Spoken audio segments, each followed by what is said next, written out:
If you're a LEGO fan who loves medieval adventure, then steel yourself for some amazing builds. The BrickLink Designer Program Series 6 is live, and in this video we'll check out the best of the medieval sets. I've already looked at the castles separately, link to that video in the description, make sure to check that out. But now, let's dive in. We will begin our quest here at the Dragon's Lair. This just immediately captures the imagination. It's so colourful and the implied movement is brilliant. I love the horse rearing as the dragon's coming out, spurting fire. And we've got our little archer here who's hoping for the best with that one arrow. The composition for this one is key. Size-wise, it's less than 1,500 pieces. That's putting it at the smaller end. Means that pricing should be really quite reasonable. And don't be fooled, although it's a small build, there's lots of fun little things in here, like the baby dragon that's coming out of the egg. And it's going to be good for 360 display because there's something going on each side of this thing. Now, our fan designer has chosen some wonderful pieces and textures and colours here to create this rocky hill with the cave entrance. And this dragon head is very nicely done. I also like the skeleton that's perished there from a previous knight that's tried to come and do battle with it. I think the dragon is very cleverly done. Some nice pieces that have gone into its composition. It's not too much. Captures a shaping really nicely, and of course that vivid red just sets the whole thing off. It's also a nice way to put Wolfpack members into a set. If you saw a castles video I did, you'll know that lots of people are wanting a proper castle for the Wolfpack, a full base to put on display.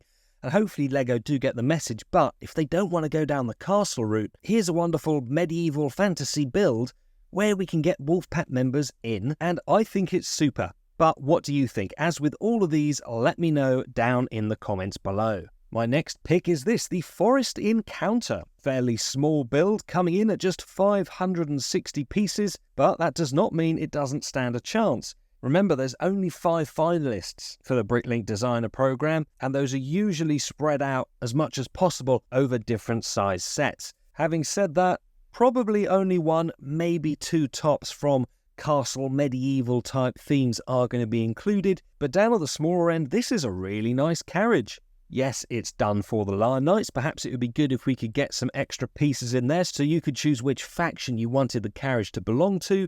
But it's also fun that we've got another Wolfpack member there next to the wanted poster. I think it's a nice, simple little idea that's been designed very well, and it would definitely complement everybody's existing castle setups. On to number 3, and it is this, the Ruffian Stronghold. I didn't include this in the actual castles video I did, because it is a little bit different, aimed, I feel, looking at this to be much more of a play set. And it does look really fun. It would come with all the elements that you need to just have a really good game with this. Very akin to some of those original classic sets that we've got in the way that it's been designed. Size-wise, it's a little bit under 2,000 pieces, so again, at the smaller end of things. That's why it looks a little basic compared to some of the other builds that we'll see, but that isn't actually a negative here, because every piece has a purpose. And what I'm getting from this is that it's not particularly a display piece. Still looks good, I like it, but it's very much focused on the play factor that I know a lot of us castle fans do remember.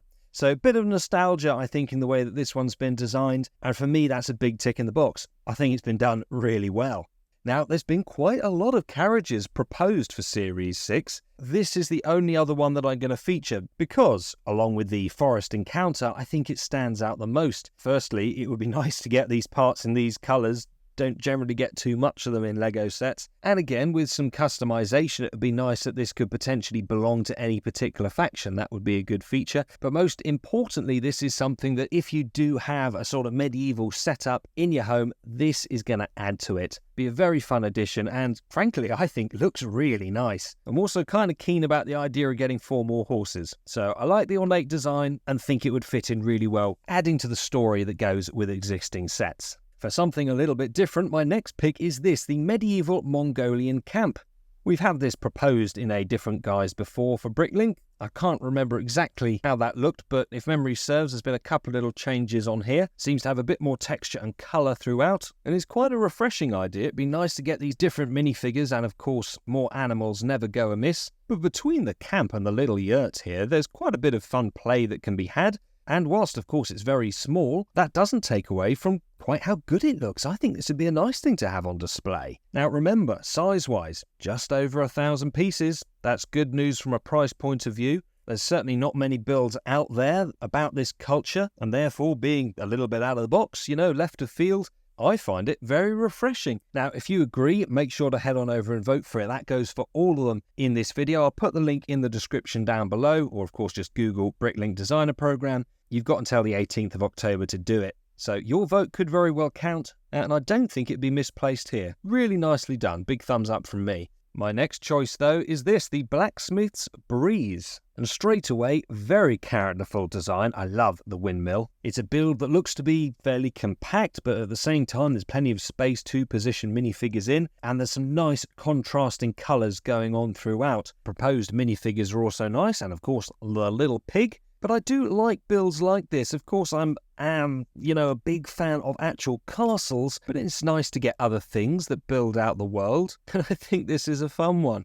Another that's going to be really nice for 360 display. Looks good from all sides, and the interior has not been overlooked either. Great that you can remove the roof to actually gain access to that. So it can be difficult with things like this for actually matching in scale-wise with other castles that we've had from LEGO in the past, and the likes of the medieval Blacksmith, and this sort of thing is probably going to appeal to you more. At the same time, because we've had that sort of set, I do question whether they'd actually choose something like this, but that shouldn't stop you voting if you like it. Just my thoughts. So doubt it'll be chosen, but really nicely done. That brings us to another alternative for the wolf pack in this, the Wolf's Den. And I really like the fantasy element of this, having the griffin in the crow's nest. And it does seem fairly fitting. The wolf pack have kind of been forgotten a little bit by LEGO, or so it seems. So having a bit of a rundown outpost that they're now taking over and colonising again, creating a camp, that seems like a pretty good story to me. It's also been nicely done. We've got the sort of rocky outcrop of the hill that's been integrated here, with the trees also adding some extra colour as well. And there's fun to be had on the inside too.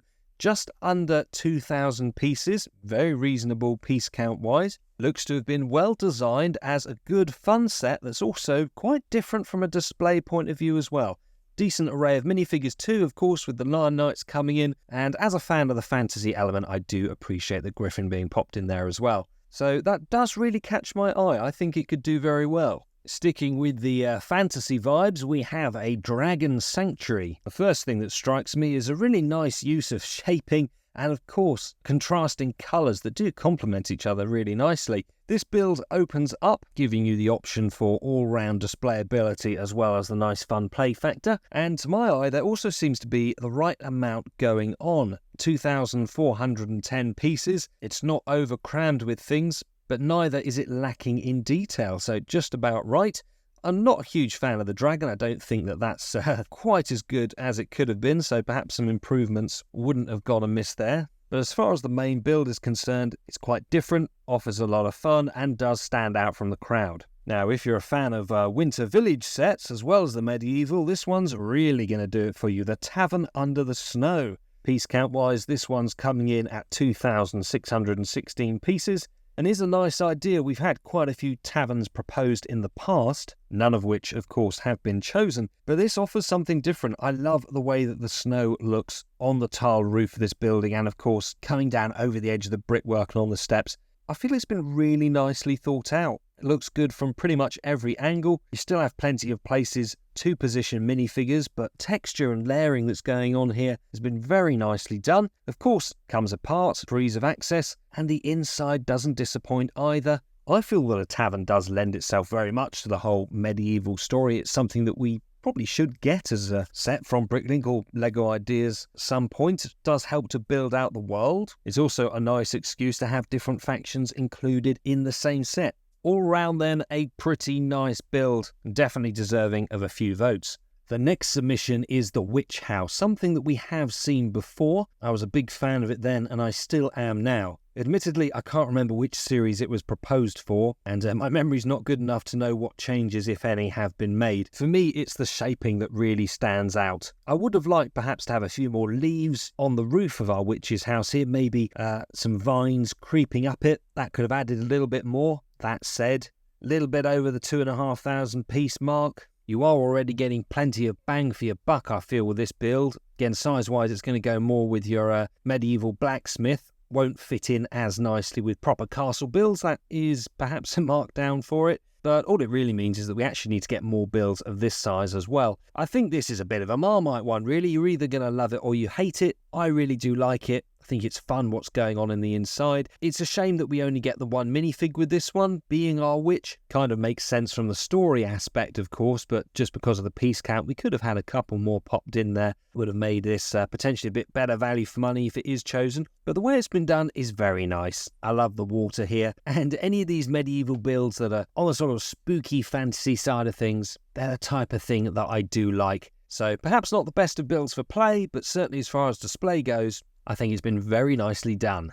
Something that's perhaps even more quirky though is this, the Dark Ritual. If you like the slightly spooky gothic style sets, then this is going to be right up your alley. It certainly is mine. Whilst I'm not usually a fan of having too many skeletons in a set, because of course they tend to go against the minifigure count, despite the fact that by LEGO's own admission they're not actually minifigs, they certainly lend themselves to the character and story of this set. Also, for something that's quite bleak in the colour choices in some places, look at the lovely colours being done for the windows. I haven't read the description, but I'm guessing that our sorceress down here is trying to summon up the dead with a little bit of necromancy. And I love concepts like this, where the story's a little bit different from the sort of thing that we typically see time and time again. And all the different pieces that are going on throughout this really do help increase that texture, build up the layering, and gives real depth to the build. I think it's been very nicely done. And it seems that our fan designer has taken the time to put in fun details no matter which part of the build you actually look in. Now, because this is a little bit different, I suspect that it will put some people off. Do comment below if this simply isn't your thing. But likewise, if you do look at it and appreciate the fact that it's different and, like me, really quite enjoy what's going on here, of course, make sure to comment as well. The fan designers deserve a vote. And for those who do watch these videos I do from time to time, it's always nice for them to get some good feedback on the sets. I really like this, would happily buy it. It's coming in under the 3,000 piece mark, and all of those have been put to really good use. So, for what it's worth, in my opinion, great job. My next choice is a medieval watermill. There have been a couple submitted for Series 6. I think this one, probably the strongest of the bunch. I love the idea of having a watermill. Again, that's going to really add into the story, build it out beyond just the castles, and design-wise, this does stand out. Now, I like the Sanderson sisters cottage where you've got the water wheel and it makes the smoke go up and down in the chimney. So already owning that, I don't feel desperate to have something like this, but it's still a nice idea that's been well put together. I will be surprised if it's chosen. I don't feel that it is the strongest of the submissions, but it still stood out to me as having a lot of nice things going on with it. So I wanted to include it in the list. It won't be getting my vote, but that's not really going against it. It just says how good the competition is, particularly in the medieval theme for BrickLink Series 6. On then to the final 5, and in no particular order, 5th spot is this, the medieval river crossing. I really like the idea of having a river or part of one actually included in some of these sets. You know, I have the likes of the Lion Knight's Castle on display, Mountain Fortress, going to be ordering the Ruffian Stronghold from BrickLink Series, is it 2 or 3? No, Series 3 that's happening later today as I film this. So along with those and other castles, it's nice to have something that kind of links them together, and I think that a river is a good way of doing that. And the way our fan designer has done this is really quite exquisite in places. You know, fundamentally it's a fairly simple idea, and yet it adds so much story in my opinion. There's fun little things going on throughout, and even if play isn't really your thing, it kind of adds a lot from a display point of view as well. You know, if you have builds from different factions, it's great to have one on one side, you know, and others on the other side of the river. 3,200 pieces, getting up there on the larger size, definitely not unreasonable. I think it's a good idea that's been well designed. That said, it's not the only river-based medieval set that's been proposed, because we then also have this, the City on a Bridge. Piece count-wise, this one is comparable, 3,383 pieces, but it does pop with a lot more colour. If you've got the medieval village set, this is going to blend in a lot more with that than potentially the likes of this. They're quite stark in contrast, whilst focused on the same base idea. And it's interesting how you get such varying proposals, you know, same root idea, but really different. I'm kind of torn as to which I prefer more. But one thing I will say is that all of the colour involved in this one really appeals to me. There's nothing too contrasting, you know, it doesn't clash, but it just brightens it up and makes it really enjoyable. It does look like all your minifigures are going to be going off to a market day on this city on a bridge, and the little detailing around here is very nice as well. I'm also a big fan of the suspended style of the buildings here. I think that adds a lot for the shaping and makes the display side of things a lot more interesting. And then from a storytelling point of view, so many places to put minifigures. You get a good lineup of them here. Several animals as well, although I do want more. We never get enough Lego animals and things these days. And of course nice for a sort of street market as well, where you can put things like the bakeries outside. There's just loads going on. It's been nicely thought through. And the fact that it's modularised to come apart for ease of access, that's always an extra tick in the box. So I think our fan designer has done a really good job with this. It's different, it's colourful, it adds to the story, would go well with existing sets. So a very good job well done, that's what I say. Now next up is this, the Island Fortress Conflict. And initially at first glance when I looked at this, I'll be honest, I didn't like it. I thought it was a little bit bland on the colours. Also the ship, a little bit basic compared to some of the submissions that we've had lately. But actually, I then revised that initial opinion. I think it was a bit harsh, because here is another set which, at its core, is very fun. Who doesn't want a fortress with a ship in the same set? I know that I do. Now, it is pretty much topping it out. 3,993 pieces. 4,000 is currently the maximum. It'll probably stay that way, although they have just increased it for LEGO Ideas, so you never know. It might get bigger. I do think that this suffers a little bit because our fan designer has had to create a ship as well as the fortress. Things like the brick-built sail here aren't great, and the interior of our fort is definitely quite bland. Yes, there's plenty of rooms, lots of places to position minifigs, but there's not really very much going on inside of it. So that's the negative aspect. I almost feel like this could have done with being a bit smaller, and then some of those pieces could go towards having a few more fun references or Easter eggs on the inside, and perhaps a little bit refining to the ship as well. On the positive side of things, the kid in me looks at this and thinks that I'd have a whale of a time playing with it. You bet that there would be sieges going on, sea battles. Oh, and of course, Wolfpack again. Yes, please. Come on, LEGO, take the hint.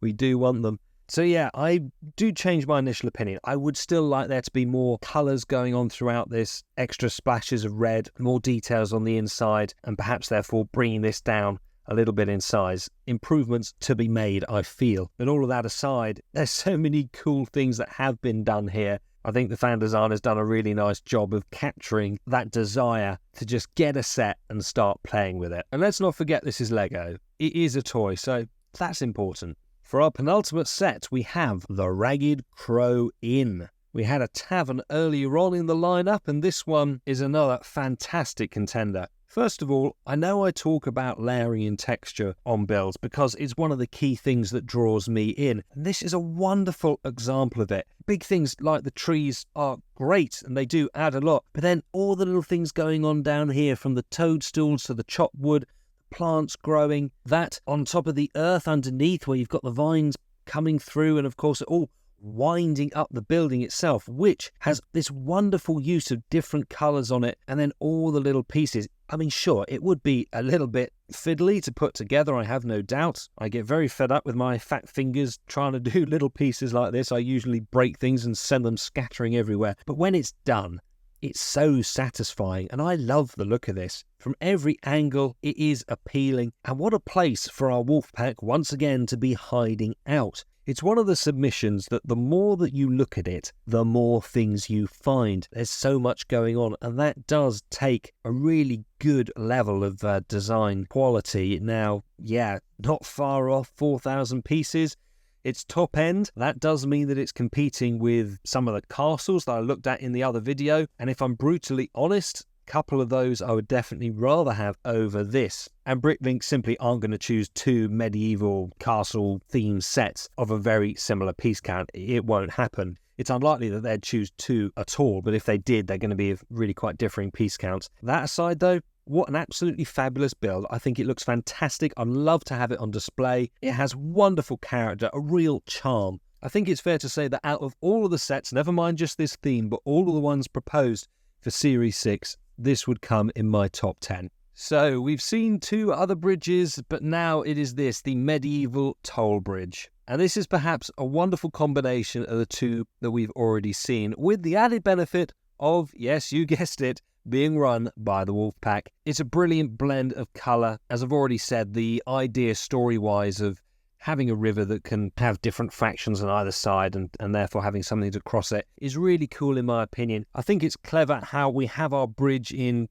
one set of base colours, and then we've got the blacks and reds of the towers that have been built atop them. And let's not forget the horse and cart as well. Oh, and the little goat, I hadn't spotted that down there. They would be welcome additions as well. But here's a set that would definitely, without doubt, look fantastic if you put it on your display shelf, but it also adds into that world, builds upon the story, and it's just going to be really good fun to play with. This theme, along with pirates, is definitely my favourite for just transporting me back through the decades to being a kid, having fun with a Lego set. It makes me smile when I look at it, and I would definitely buy it if it was crowdfunded. In fact, I kind of want to have this already in a box so that I could be opening it up and building it this afternoon. And I don't know how to give much higher praise than that, really. It is simply a fantastic set. It's also not topping it out, so 2,700 pieces, which is deceptive. I thought, looking at the initial pictures for this, that once again it was going to be near that 4,000 marker, but it isn't, and that just goes to show a really good quality design of putting the pieces in just the right place, not too little, not too much. So, an absolutely super job. But of course, what do you think of it and the others? Let me know in the comments down below. What will you be voting for? Thank you very much for watching. Please consider liking and subscribing if you haven't already, and check out one of these next. Catch you on the next one.